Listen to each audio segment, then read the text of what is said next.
Daripada meja rajin sokmo amal.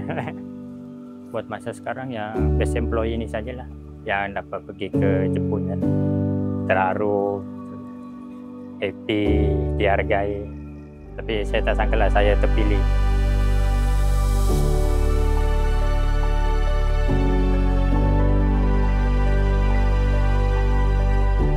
Nama saya Amali bin Japlin.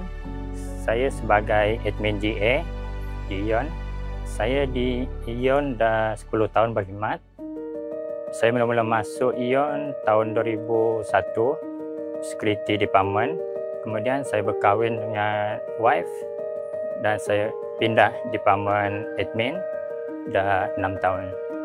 Peranan saya biasa membuat ordering by department seperti keperluan department glove, face mask apa.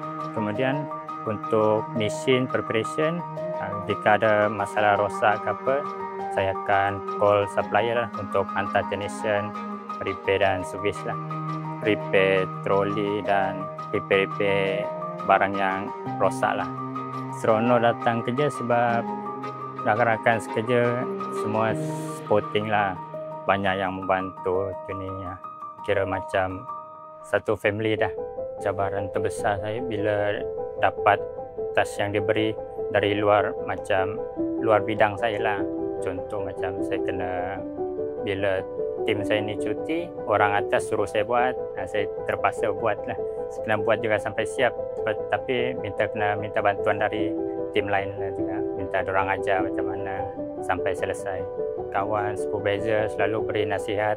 Lepas tu orang atas pun kadang support, beri nasihat juga. Bila apa-apa yang saya tak faham, saya direct dengan diorang, diorang boleh bagilah.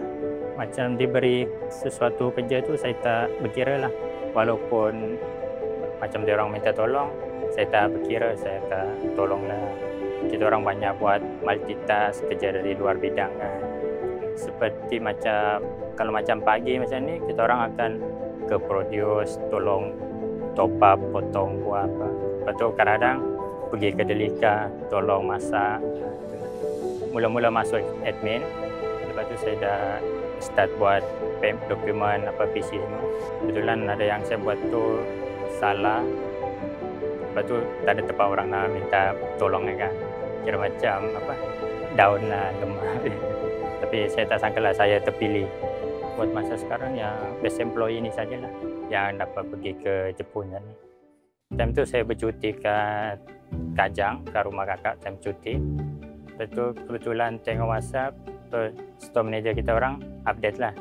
Tahniah semua dapat pergi ke Jepun. So saya pun tengok terkejut lah kan, terkejut. Time dapat result keluar nama ke Jepun tu, ramai dah, banyak dah chat masuk tahniah. Kawan-kawan lain pun banyak yang chat tahniah. Daripada Kaliza HR, semoga terus cemerlang Amali. Go Amali, go, do your best. Dari Encik Aslam, admin manager. Daripada meja rajin sokmo amal. Amali boleh, kita pun boleh. Dari GMS manager Cik Ida. Dari FSS team, sukses selalu Amal. FSS team dia macam bagian kebersihan. Dorang kira ni dorang satu tim lah punya apa ayat ni. Rasa bangga sebab sebelum ni dorang tak pernah bagi wish apa kan. Kira happy lah, kira penghargaan lah. Penghargaan saya bekerja selama 10 tahun dan rasa terharu, happy, dihargai. Terima kasih sebab banyak support, dorongan dari belakang, banyak beri nasihat, banyak membantu. Kawan-kawan dan rakan-rakan saya, korang boleh juga mendapat pekerja terbaik seperti saya dan pergi ke luar negara bersama tim lain.